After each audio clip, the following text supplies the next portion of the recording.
Good afternoon, colleagues, and those who may be watching on YouTube or the city website's live stream. It is 12 p.m. I am going to call the 13th meeting of the Corporate Services Committee to order. The City of London is situated on the traditional lands of the Anishinaabe, the Haudenosaunee, and the Lenape peoples, and the Attawandaron. We honor and respect the history, languages, and culture of diverse Indigenous peoples who call this territory home. The City of London is currently home to many First Nations, Métis, and Inuit people today. As representatives of the people of the City of London, we are grateful to have the opportunity to work and live in this territory.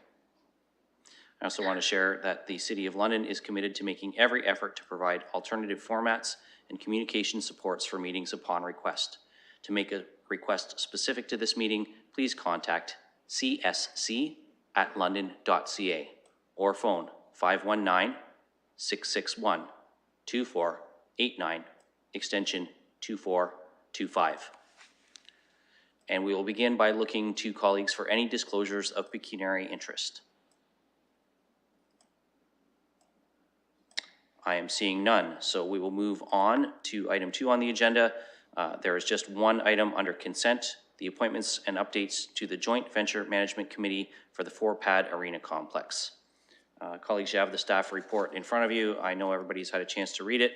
I'll look to see if there are any questions or if there's a mover and a seconder for the staff recommendation. Councillor Fife-Millar? I'll move the report. And Councillor Cassidy, I saw your hand was going up as well. Did you want a second? Okay, so moved by Councillor Fife-Millar, seconded by Councillor Cassidy. Any questions or comments, colleagues? Seeing none, then I will ask the clerk to open the vote.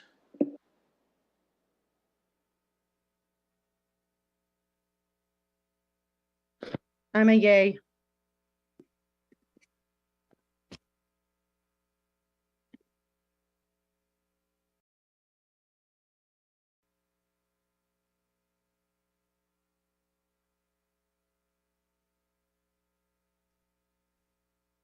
I'll vote yay as well, as eScribe seems to be frozen for me. Closing the vote, the motion's passed 5-0. Thank you, colleagues. Moving on, there are no scheduled items. We do have 2 items under 4 items for direction, and we also have under deferred matters additional business in item 5. The added item is another application for issuance of proclamation. So we do have 3 applications in total for that. I believe, depending on the will of the committee, we can deal with these all together or we can deal with them individually. So just look to see if there's any desire. Councillor Cassidy. Thank you, Mr. Chair. I would like to deal with the 3rd item separately, but I'm happy if the first 2 go together. Okay, so would you like to move 4.1 and 4.2, Councillor? No, I'll wait to hear what other people have to say. I think we're running into a similar thing that we've run into in the past, that the first 2 don't appear to have a local direct connection. So I'll wait to hear from my colleagues. Thank you. Councillor Hamou? Thank you, Councillor. Sorry, Chair.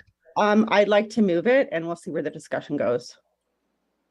Okay, and we'll see if there's a seconder for that. Seconded by Councillor Fife-Millar.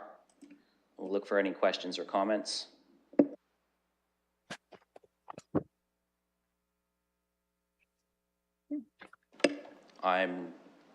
Councillor Hamou. I'll start. I'll just say, and just to echo Councillor Cassidy's words, that there is no local representation, but both I think fit within our vision. So I can see us go either way on these 2. So yeah, I'm looking to hear other opinions. Thank you, Councillor Hamou. Councillor Cassidy?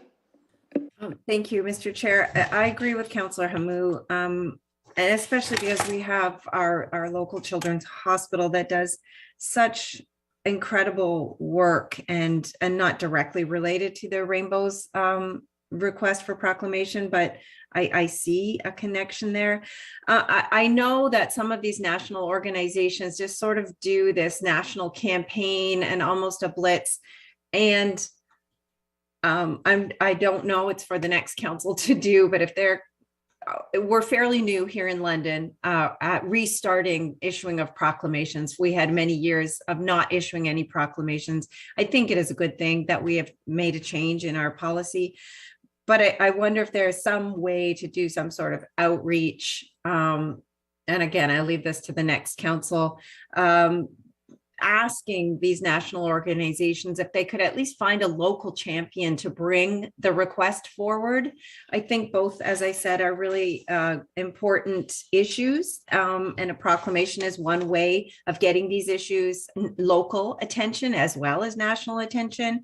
And I have no problem supporting either one of these, but I think we're learning as we go through issuing these proclamations, and a way to have that more direct connection could only help these organizations as well, only help to get the message out locally here in London. Deputy Mayor Morgan. Yeah, I want to concur with the comments that my two colleagues have made. I think what we have is two very worthwhile causes that haven't done a great job of articulating their connection to London. And certainly, perhaps, we can help the process along in the future by being very clear, maybe even requiring in the supportive documentation, like adding a letter or an email of support from someone who lives in the city. Like it shouldn't be hard to get one person in the city to write a letter of support for an application. I'll support them today, but I do think that what we've seen is a pattern here where we've got organizations that clearly do have an impact on our residents who are not checking the box off very well on the form to establish that clear London connection. Thank you, Deputy Mayor Morgan. Councillor Hamou? You're muted, Councillor. I'm sorry, just to echo and add on to Deputy Mayor Morgan's comments. I think maybe if we make it a requirement on the application, just to say what's you must have a London person that that will take charge of this issue as we go along with it. So maybe making that an actual requirement in the application might be a good idea. Thank you, Councillor Hamou. I will go to Councillor Cassidy. I just want to highlight to councillors, though, that we're not debating the actual proclamation policy itself today. So if we can stay focused on the applications that are before us. Councillor Cassidy. Yeah, I was going to talk about the policy, but just to respond that I do believe that clerks have done the best job that they can without further direction from council. It is written in there, like, what is your local connection, and you should have a local connection. Maybe in as much as you've given us some guidance here, Mr. Chair, perhaps a form letter that we could respond to these kinds of organizations that say council's looking for a local connection. Please give us a local connection that can be your local champion for this. But that's all I'll say. No further comment. Thank you, Councillor. And I wanted to bring that back to the issue that's before us, because the clerk still will be bringing forward a report on how the proclamation process has worked after the first year of it being in, or the second year of it being in place. So that is forthcoming, but as you referenced earlier, Councillor Cassidy, that will be for the next council to receive and determine what steps to take forward from there. I will just share with colleagues very briefly from the chair that while I agree with the comments about the value of these national organizations, I have consistently insisted on a London connection, and so I will be voting no to these because to me that is an important piece that I always wanted to see in there. That's how I voted on other applications, and I'm going to be consistent with that today. Not to devalue the work of the organizations that are seeking these, but I believe that London proclamations should have a London base. And with that, we will open the vote.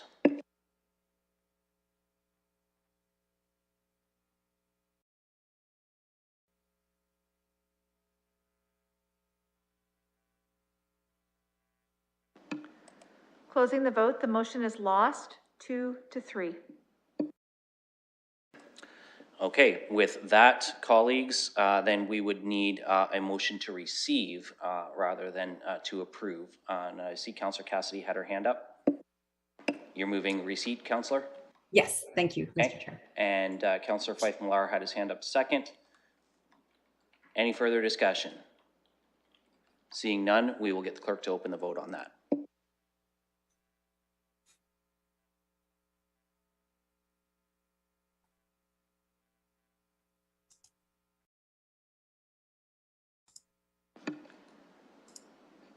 Closing the vote.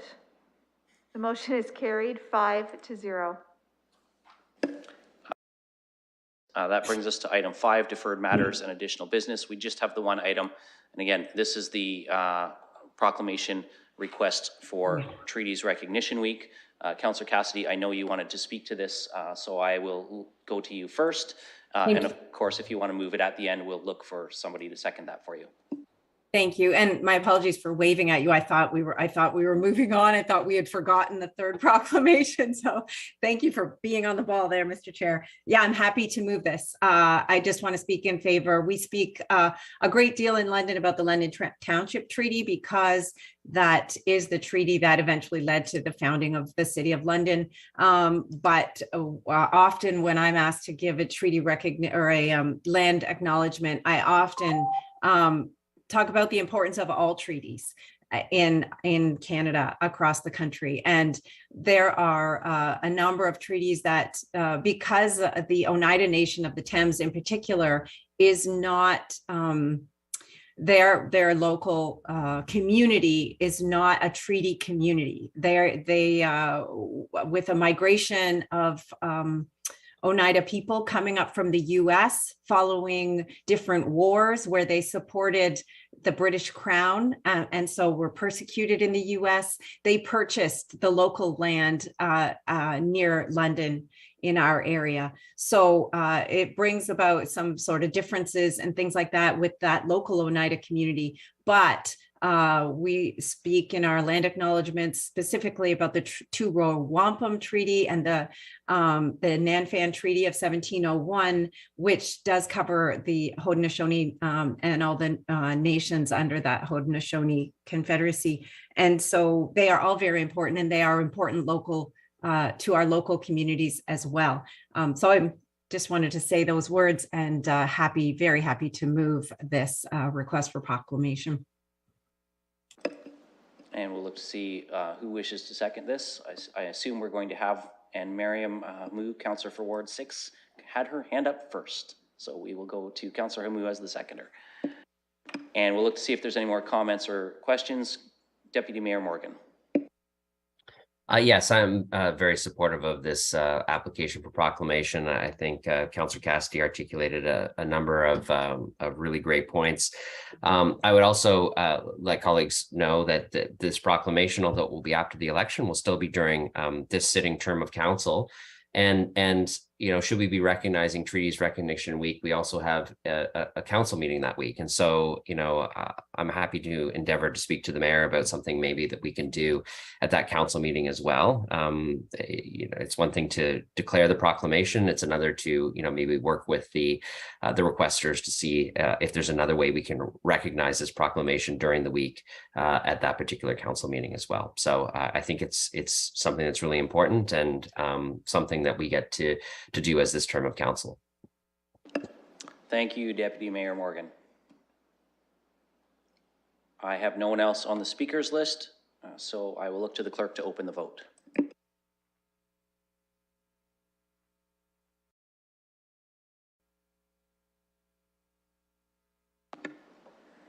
Closing the vote, the motion's passed 5-0.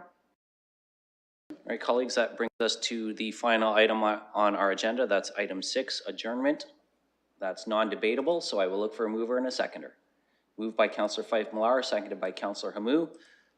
By hand, all those in favor? Thank you, everyone. For those who want to attend another committee, Planning and Environment Committee starts at 4 p.m. Thank you, Chair.